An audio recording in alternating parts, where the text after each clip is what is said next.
तर महायुतीला तडीपार करणार म्हणणाऱ्यांना कोकणानं तडीपार केला अशा शब्दामध्ये देवेंद्र फडणवीसांनी उद्धव ठाकरेंना टोला लगावलाय। तर दुसरीकडे लोकसभा आणि कोकण पदवीधर निवडणुकीतील पाठिंब्याबाबत देवेंद्र फडणवीसांनी राज ठाकरेंचे आभार मानले। दरम्यान मुंबऱ्यामध्ये जो प्रकार झाला तो भिवंडीत झाला, त्यामुळे भिवंडीत हरलो असंही फडणवीस यांनी म्हटलं। काही लोकांनी अशी गर्जना केली होती की आम्ही महायुतीला तडीपार करू, कोकणाने त्यांना कोकणातनं तडीपार केलं।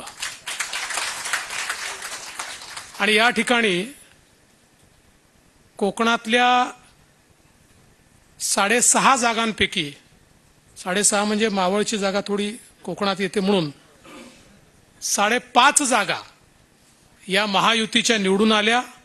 प्रचंड अशा प्रकारची यश हे कोकणाने आपल्याला दिलं आणि तुमच्या सगळ्यांच्या मेहनतीतून हे यश आपल्याला या ठिकाणी साकारता आलं, आपल्या मुख्यमंत्र्यांच्या नेतृत्वात साकारता आलं, त्याबद्दल मला अतिशय आनंद आहे। श्री राज ठाकरेजी यांचे देखील मनापासून आभार मानतो। कोकणातल्या 6.5 जागांपैकी 6.5 म्हणजे मावळची जागा थोडी कोकणात येते म्हणून 5.5 जागा या महायुतीच्या निवडून आल्या।